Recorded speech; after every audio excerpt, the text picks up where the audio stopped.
You're listening to Salon Frequency, a podcast for salon professionals that are revolutionizing the texture of salon culture. So excited for this rewind. But first, I want to tell you that I am grateful for your presence. And I've been getting a lot of comments about my hair, the little Bantu knots, that I was just trying something out. And if you have not seen the Bantu knots, you have not joined us on YouTube, definitely make sure you check the show notes so that you can also subscribe and tune into Salon Frequency on YouTube as well. Maybe you can play it in the salon with your clients so they see that you are doing your best to level up and stay tapped into the culture of hair care, self-care, and business. And this week, we are rewinding to episode 13, a conversation that was recorded just 1 month after those global panorama shutdowns. And they really changed everything about how we work and how we think. So in this episode, we took an honest look at what it really means to work on your business instead of just in it. Asking questions like, are you caught up in the beauty and aesthetics of your brand and playing it safe? And are you doing things that actually don't grow your business? This episode really challenged you to pause, reassess, and create systems that move you forward, not just keep you busy. So as we look forward to the new season of Salon Frequency that has a focus on legacy and imagination, I invite you to let this rewind be a reminder that true legacy isn't built in survival mode. It's built through clarity, creativity, and the courage to think beyond the chair. So if you're ready, let's tune in. So let's talk about what it looks like to work on your business versus in your business, because we have an opportunity to really put into place very strategic systems and practices that we can leverage to our advantage both immediately and once we return behind the chair. One of the reasons why I chose to speak on this topic today is because as creatives, we often get caught in the details and the aesthetics of things related to our business. We just like all things to be really pretty and fun. And we get caught there so much so that we rarely move forward. And when we do get the chance to look up, we are left wondering, why haven't we grown, moved, or reached the potential that we had originally envisioned prior to starting whatever project we think we're working on? And I'm sharing this from experience. It truly is an ongoing area of business that I consistently strive to stay on top of, that working on my business and not spending so much time in the business.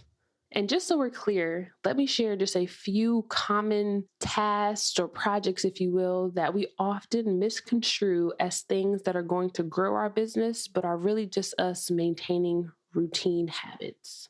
Number 1, posting on social media. I know we hear it all the time. You should post 3 to 4 times a day. You have to mix up the content. You need to go live a few times a week. You have to share edited videos, touch up photos. Oh, don't forget to write thoughtful captions. Really, the list goes on and on. And I'm not saying that you shouldn't do these things. I am encouraging you, though, to really think about how much of your time is spent on social media creating or consuming content. For me, I get reality checks about my wasted time on social media. They often show up in the form of my husband, catching me in the car, outside the house, or tucked away in the bathroom somewhere. And those reality checks usually sound like, how is what you're doing right now growing your business? And I just got to look at them because, I'm really just scrolling, or as I like to call it, I'm getting inspiration. Nope. And another thing we get caught in, selling retail. Don't get me wrong. Having a product-based revenue stream as a service-based business is absolutely necessary, but do you need to be doing it? Is it a good use of your time upselling, packaging, and distributing retail? Let's also look at booking clients. And I can already see your face. You're probably like, what is she talking about? As a salon professional, we have to consistently book clients to make money. But do you really?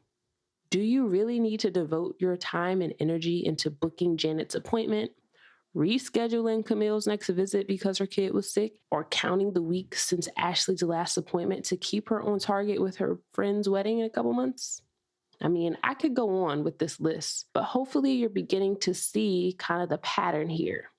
Yes, these are tasks that do need to get done in your business, but if we spend all of our time there, we won't have the space to work on the business. I mean, really, what sense does it make to spend 10 hours a week on social media, posting 20 plus images and videos, if we don't know how many clients we're actually getting because of these social media platforms? Or what use is it to, market and retail and ship products to our clients if we don't know our profit margins? Or we don't know what our average retail ticket needs to be within a month for those retail products to even be profitable for us behind the chair.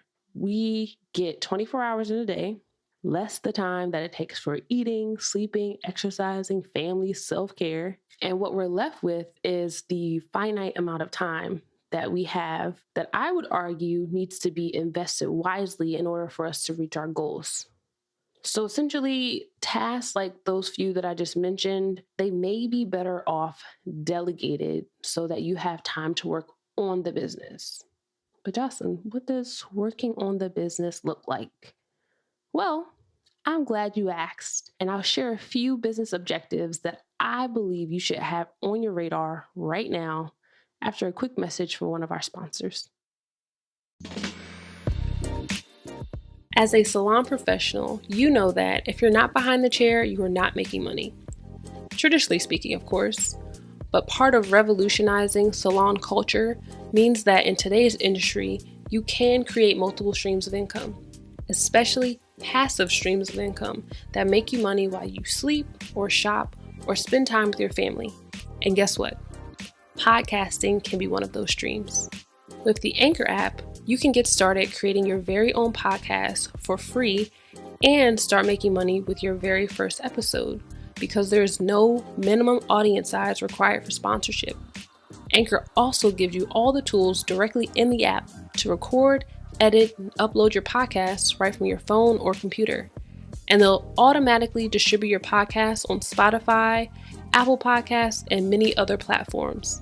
So essentially, Anchor has everything you need to create a podcast that can generate money for you while you're behind and beyond the chair. So download the free Anchor app or go to anchor.fm to get started today.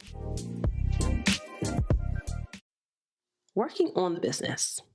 This is definitely not as fun as scrolling through social media posts. It's not even as fun as the joy you get from talking to all the new clients that discover your business for the very first time. However, when you get done with the task related to strategically growing your business, you do feel so much more in control, you feel confident, and you feel aligned with your purpose. So really, you can't even compare the two. So let's talk about a few things I believe help you to work on your business. Number one, tracking your impressions. Originally, I was going to say analytics here, but impressions, it's more of a term that I want you to get used to, especially when you're thinking of the digital space, because an impression is how much your content has been seen. So somebody may have seen it and they may not have engaged with it, like liked it, but it's made an impression. So when you think of impressions, think of things like your Google Analytics for your salon website. You want to be able to see where potential clients are coming from and track that so that you know whether or not your social media strategy on Instagram is worth the time and energy you're giving it. Or are most of your clients coming from Pinterest? You won't know these things unless you're keeping track of those impressions. Also, analyzing your social media growth so that you have a better understanding of what type of content your audience likes for you to post so that you can see growth, or you can see if you're gaining more clients and exposure if that is your goal. But don't get caught in the details here, thinking you have to purchase a bunch of fancy new products and you have to learn a whole new skill. And it's going to take hours upon hours to learn a new application and, delve through all your social media analytics. It's really not that deep. In fact, I recently stumbled upon a free resource specifically for stylists that allows you to plug in all your social media numbers and instantly get growth charts and see how your social media is performing, how your website's performing. And I'll share that in the episode notes. So be sure to check that out.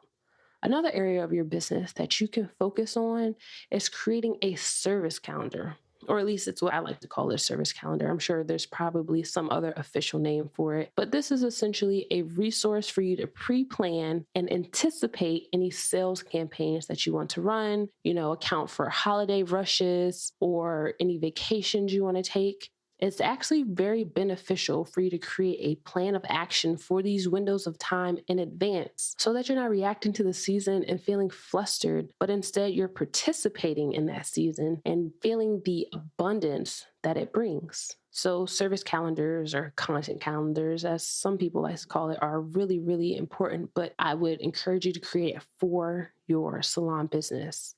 The third thing, and really, I think this is the most important thing, and this is also the most tangible thing, is for you to create systems, because systems save you time and energy. And the first step to creating a system is documenting the process. You have to make the time to write out the steps that it takes to accomplish each and every task within your business.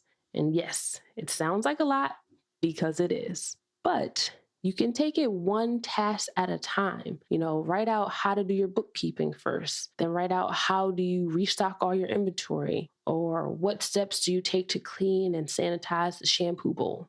The benefit of doing this is that you'll gain clarity and that you can quickly see where processes can be improved or how they can be automated. And I'm a huge fan of automation because we have so much technology at our fingertips. But as salon professionals, before you jump there to like automation and things like that, document. Make the time, and you need the time to actually document all the processes and write it down. So working on your business versus in your business requires you to work a muscle that you probably haven't used in a while. So initially, it may hurt.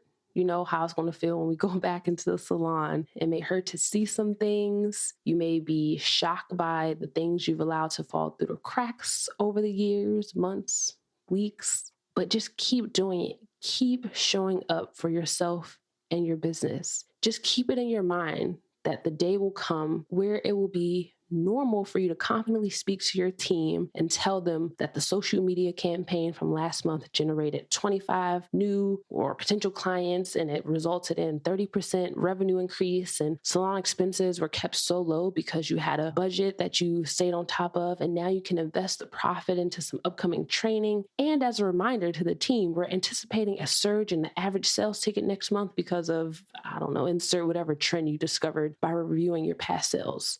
You got this. And no, you cannot change what you refuse to confront. So thank you so much for listening.